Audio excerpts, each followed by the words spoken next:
विलिनीकरणावरून रोहित पवार यांची आज पत्रकार परिषद होणार होती। अजितदादांसोबत कशा आणि कुठे बैठका झाल्या, काय ठरलं होतं याचा खुलासा रोहित पवार करणार होते, पण ही पत्रकार परिषद पुढे ढकलली। तर दादांचेच काही आमदार पवारांच्या राष्ट्रवादीच्या संपर्कात असल्याची सूत्रांची माहिती आहे। पाहूया। जे काय आहे, जे घडलं, जी चर्चा झाली, कधी झाली, कुठल्या तारखेला झाली, कसं झालं, काय झालं, कोण काय बोललं, ह्या सगळ्या गोष्टींवर मी सोमवार नाही तर मंगळवारी बोलेन। विलिनीकरणावरून सोमवारी पत्रकार परिषद घेऊन पुरावे समोर आणणार असं रोहित पवार म्हणाले होते, पण ही पत्रकार परिषद आता पुन्हा दुसऱ्यांदा पुढे ढकलण्यात आली। त्यामुळे विलिनीकरणावरून रोहित पवार पत्रकार परिषद पुढे का ढकलत आहेत हा प्रश्न आहे। मी जी 12 तारखेला प्रेस कॉन्फरन्स म्हणजे आजच्या दिवशी घेणार होतो ती फार सखोल आणि डिटेलमध्ये आहे आणि पुराव्यासकट आहे। आता ती जी प्रेस कॉन्फरन्स आहे ती सोमवार नाही तर मंगळवारी मुंबईमध्ये मी घेणार आहे। त्यावेळेस हा जो प्रश्न त्यांचा आणि तुमचा आहे त्याला योग्य असं उत्तर तिथं देईल। 12 तारखेला विलिनीकरणाची घोषणा नक्कीच त्या ठिकाणी होणार होती। जे काय आहे, जे घडलं, जी चर्चा झाली, कधी झाली, कुठल्या तारखेला झाली, कसं झालं, काय झालं, कोण काय बोललं, ह्या सगळ्या गोष्टींवर मी सोमवार नाही तर मंगळवारी बोलेन। आता रोहित पवारांची पत्रकार परिषद पुढे ढकलण्याची दोन कारणं असू शकतात। उपमुख्यमंत्री सुनेत्रा पवार यांची आमदारांसोबत बैठक आहे। या बैठकीत सुनेत्रा पवार आमदारांची मतं जाणून घेणार आहेत, ज्यात विलिनीकरणाचाही मुद्दा चर्चेला येऊ शकतो।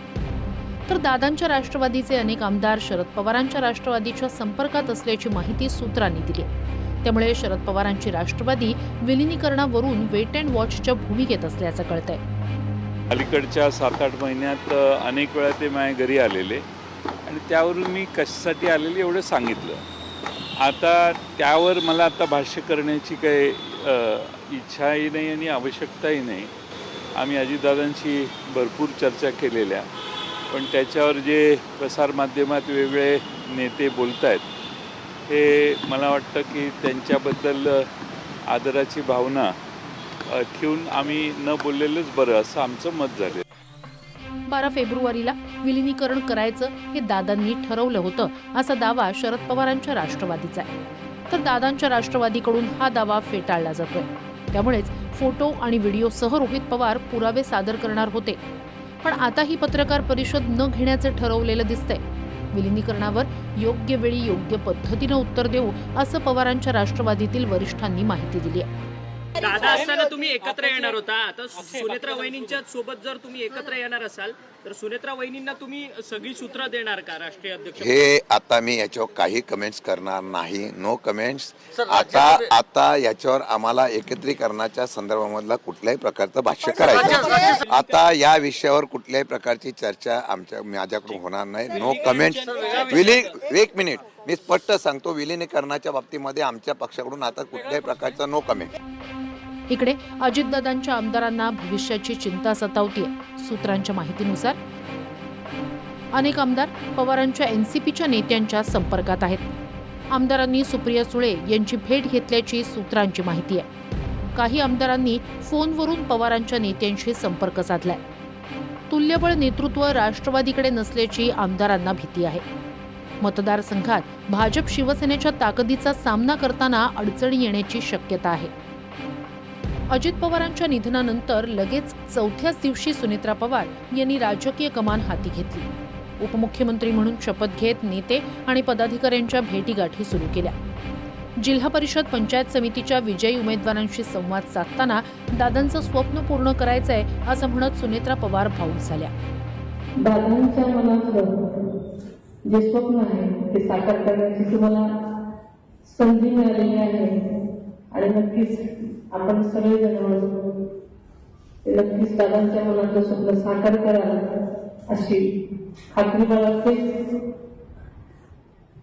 खरं तर हर्षवर्धन साहेबांनी आणि मामांनी सांगितल्याप्रमाणे मला आयुष्यात कधी वाटलं नव्हतं की मी इथे गीत शिकवलं।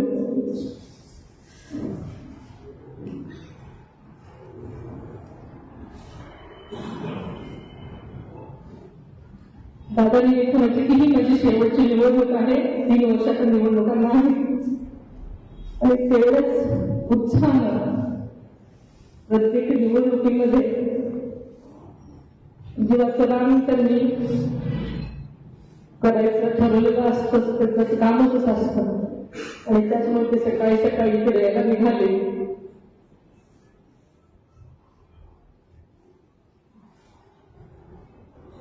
एका क्षणात आपण सगळे पोरके झालो, पण दादांचं हे काम आणि काम हेच एक ध्येय असल्यामुळे दादांना आवडणाऱ्या गोष्टीच आपण सगळ्यांनी केल्या पाहिजे. मंगळवारी तसं शरद पवारांच्याही राष्ट्रवादीची बैठक होणार होती, पण तीही बैठक निश्चित झालेली नाही. त्यामुळे बैठकांमध्ये भूमिका ठरण्याआधीच रोहित पवार यांनी पत्रकार परिषद घेऊन काही गौप्यस्फोट केले तर अडचणी होऊ शकतात. त्यामुळे तूर्तास पत्रकार परिषद पुढे ढकलल्याची चर्चा आहे. Bureau report TV9 Marathi.